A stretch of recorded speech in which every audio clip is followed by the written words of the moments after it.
Welcome back po mga ka-TH. Nandito na naman tayo nagbablog. Usapang treasure hunting na naman po mga kababayan, mga kaibigan, mga ka-TH. Atin pong ipapakita ngayon kung paano po maghanap ng mga nalalaglag na singsing, nalalaglag na mga alahas na kung saan madali pong makahanap gamit ang metal detector. So atin pong metal detector ang atin pong gagamitin. Ididemo ko po sa inyo kung paano makakahanap ng medyo madaling target na pwedeng mapakinabangan pansamantala habang wala pa kayong nakukuhang mga treasure. So ang gagawin natin ay ipapakita ko sa inyo kung makakaditik nga ba ng ginto, silver at saka mga lumang coins ang ating metal detector, at kung paano ito makakaditik. Ididemo ko po sa inyo sa maiksing pamamaraan lamang para maintindihan ninyo kung paano po maghanap at kung saan maghanap ng mga yan. So una, ang paghanap ng mga yan ay kailangan may target kang lokasyon. Ang target mong lokasyon, ang pinakamaganda ay ang mga beach. Yung mga beach po, katulad ng mga sikat na beach, magagandang beach na kung saan maraming naliligong tao, mga foreigner, marami pong nalalaglag dyan ng mga kwintas at mga coins, lalong-lalo na nung unang panahon na kung saan ay maraming naliligo dyan, may mga lumang mga coins na dyan. So yan po ang ating hahanapin sa pamamagitan po ng metal detector. So turo ko po sa inyo, ipapakita ko sa inyo kung nakakaditik nga ba talaga ng gold at saka silver ang ating metal detector.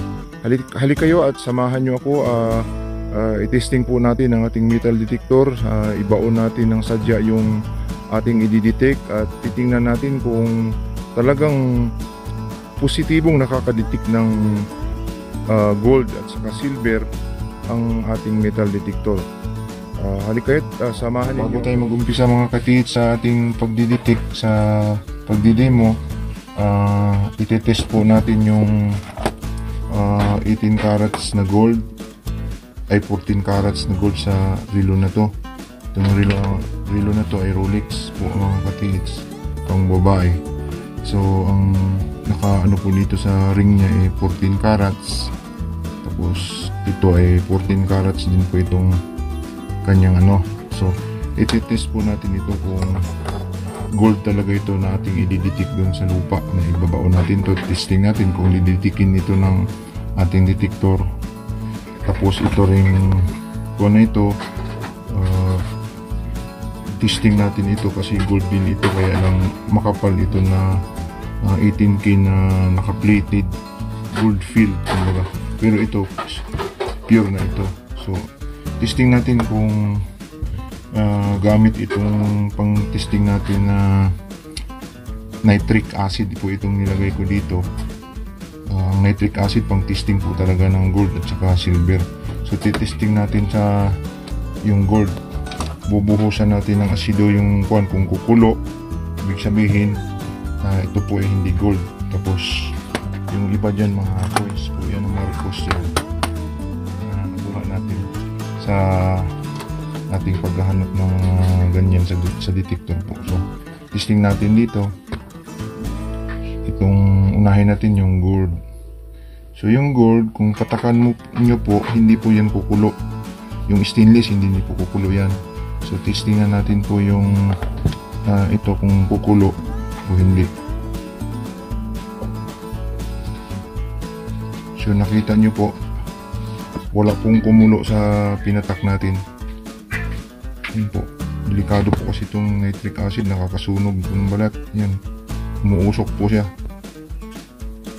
So ibig sabihin hindi ito piki, talagang totoo yung na yan, yung relo. So gold na po yan, 14 carats po yan.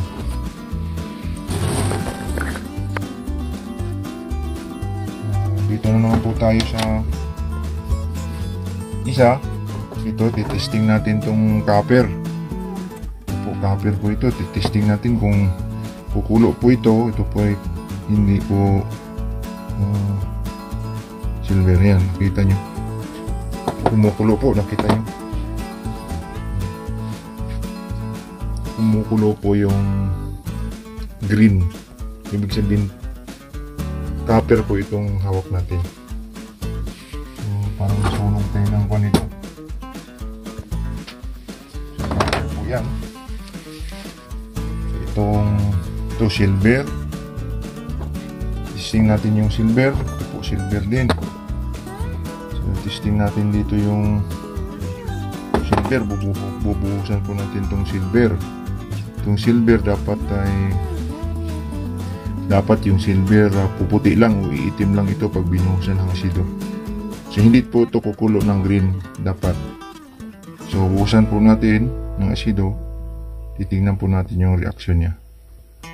Nakita nyo mga kababayan, iitim lang po siya.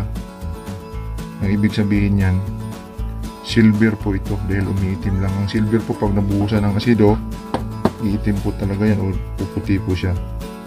Nakita nyo yung puti, pumuti. Yan po ay silver, hindi kumukulo, umiitim lang. So silver po yan. Ito pong tatlo, silver po itong tatlo na ito. So patunay na tinisting natin, silver itong tatlo. Tapos ito po ay gold. So testing po natin i-detect ito mga kaibigan. So ating metal detector. Ito pong mga ito, ipiso po ito ni Marcos. Try po natin patakan kung kukulo din po ito. Ayan.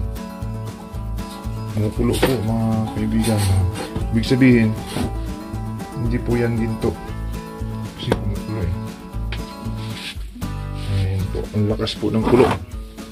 Nakakaano sa baga yan. So, ito po mga kababayan, mga kaibigan, mga katingid. So, nakita nyo po, pumuti po yung binuhusan natin ng alcohol. Parang gumanda po siya mga katingid. So, hindi siya umitim. Yung kumulo po siya pagkatapos pinunasan natin, lalong kumintab. Pero hindi naman po ito ginto. Kaya ito po ay itesting nating ibaon tapos ating titester.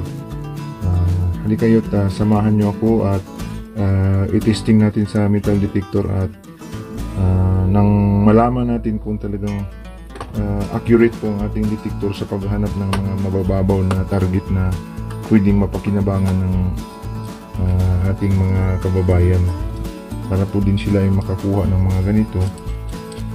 So testing po natin ito mga kaibigan.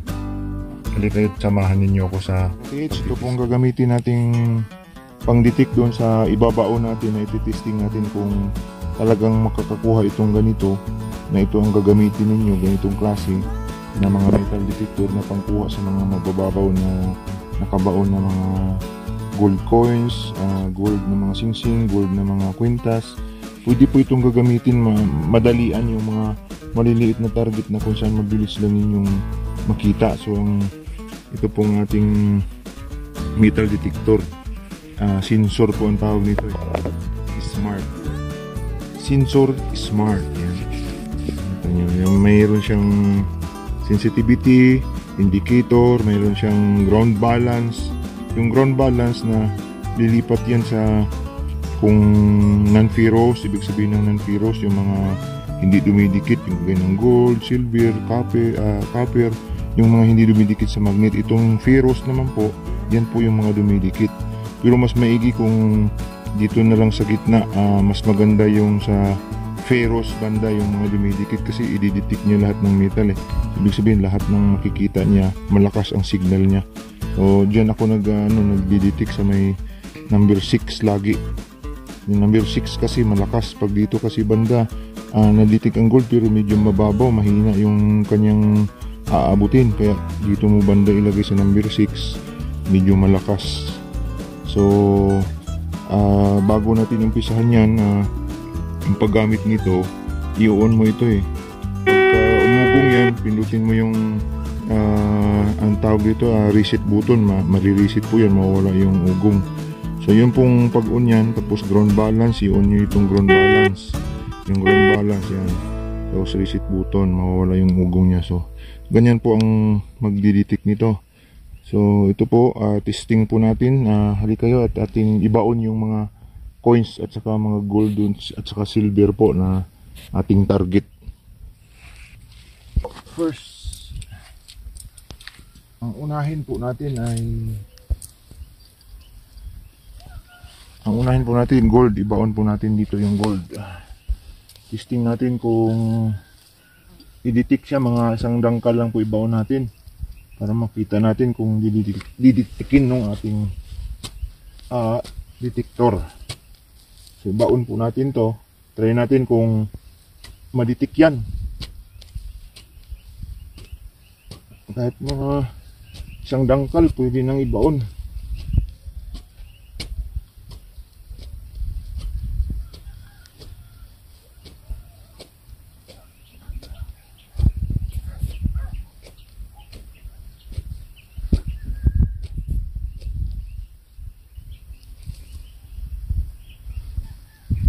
Ayan po, isang dangkal na po ito. Isang dangkal na po siya. So, pwede na nating ibaon tong ating gold. Lagay natin dito. Tapos, i-detect natin doon sa ating metal detector. Ilagay po natin. Yan. Tapos, tabunan po natin ulit. Yan. Ngayon, subukan natin na i-detect kung madidetect ng ating metal detector. Ilayo po natin ito. So ayan, try na po natin i-detect yun. Hanapin natin kung makita ng ating metal detector. I-on natin yung metal detector natin. Yan. Naka-on na po siya. Ground balance. I-on din po natin yung ground balance. Yan. Tapos i-volume natin, siyempre adjust natin yung tuning niya, yung pampalakas ng higop niya sa ilalim. Ayan. Pag umugong, pindutin nyo lang yung reset para mawala yung ugong niya. Yan. So yan po, malakas po kasi ang signal dito. Yan po. So try natin hanapin yung ating binaon.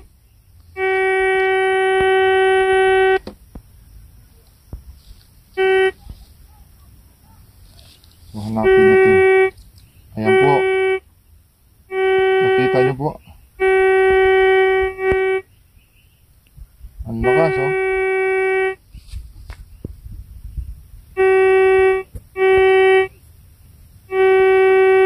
Ayan. Nakita nyo po yung pinagbaunan natin. Pinagbaunan natin na didetect niya. Ayan po. So, ibig sabihin, nadidetect po niya yung gold po na nilagay natin sa ilalim. Ayan.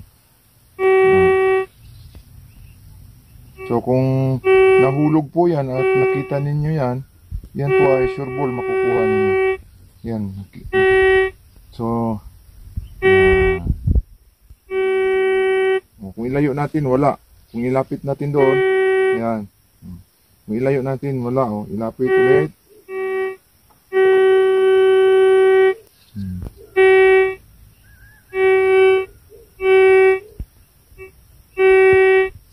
So gold po yun, mga kaibigan. So yun po ang magditik ng gold. Try nating hukayin kung nandoon pa yung binaon natin.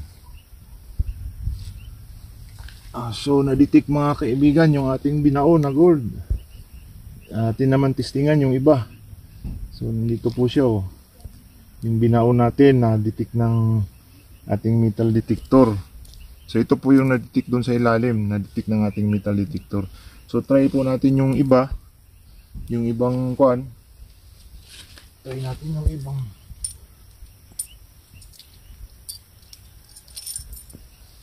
So ang sunod po nating i-detect itong silver. Ibaon po natin doon. I-try natin kung madidetect din po itong mga silver na to. So ibig sabihin, kung may silver na nagkalat doon sa paligid, nakita nyo,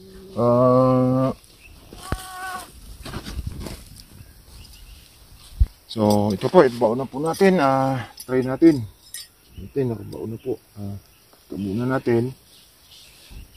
Isang dangkal din po yan. Kahit na medyo malalim-lalim, maabot pa rin yan. Dahil malakas ang signal ng mga ganyan.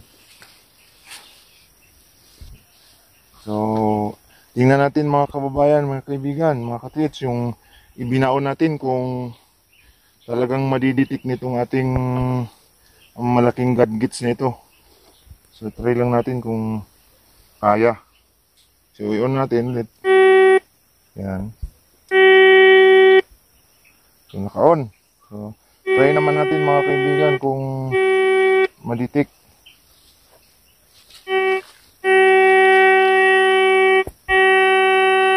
Yan, napakalakas po mga kaibigan, no?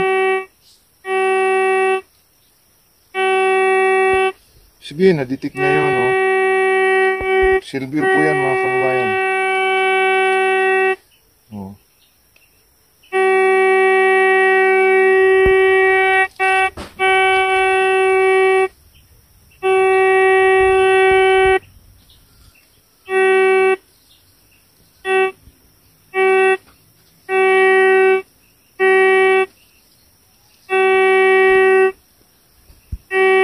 Ilayo natin, wala.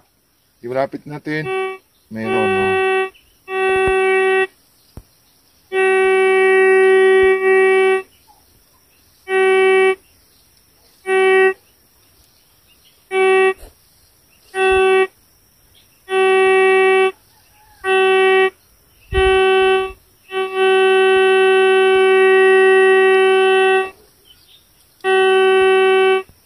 So, naditik. Makita nyo mga kabayan, naditik po niya yung ating ibinaon. So, kaya natin ulit at try natin yung mga coins na natira kung makakaditik din siya ng coins. Mga katits, ibaon natin to. Mga Marcos po ito natira eh.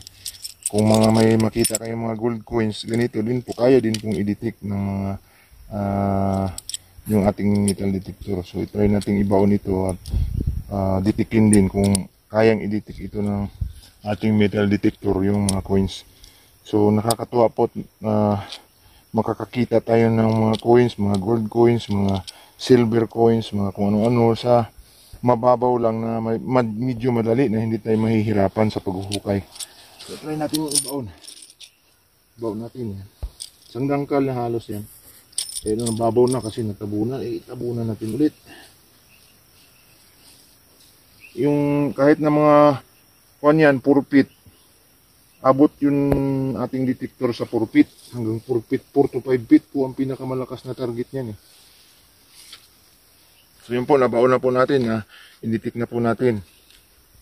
Ayan, i-detect na po natin yung coins na nakabaon dyan, yung binaon natin na coins. So i-testing po natin ulit kung i-detect din po nitong ating metal detector.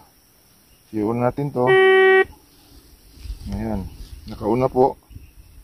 Kahit din ako mag-ground balance kasi coins naman yan.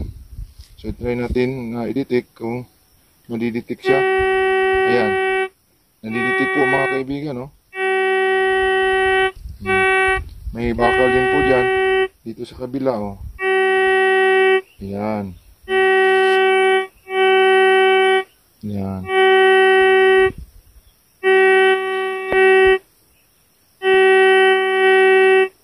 Kung nakita nyo, pag sumintro siya, tumutunog. Pag alisin mo, wala. Ayan. Kasi, diyan po kasi nakabaw ng ating target. So, kung ilagay mo, malakas. Ayan. Ibig sabihin, na-detect po itong ating binaon dito. So, yun po mga katwits, ganun lang po kasimple ang paghahanap ng mga nakatago ng mga mabababaw. Ito po, mabababaw. So, gamit ang ating metal detector, makakahanap po tayo ng mga ganito sa mga eskwelahan, lumang eskwelahan, mga ganito po. Makakahanap tayo doon ng mga ganito sa lumang eskwelahan. So, pwede din po tayo maghanap sa mga beach, sa mga lumang beach, sa mga lumang bahay sa paligid, makakuha po kayo doon.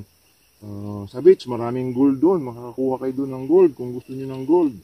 Dito naman sa mga lumang bahay, may mga gold coins, silver coins. madali ninyong makuha sa ating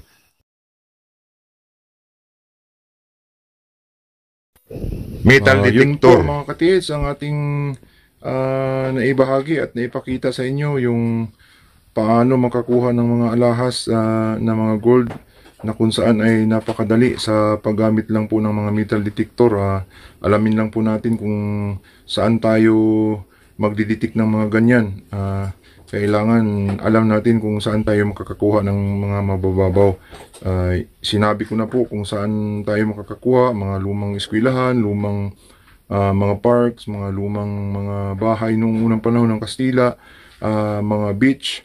Marami po diyang mga ginto na kung saan nagkalat dahil yung mga naliligo, nahulog ang kanilang mga kwintas, nabaon din sa may buhangin.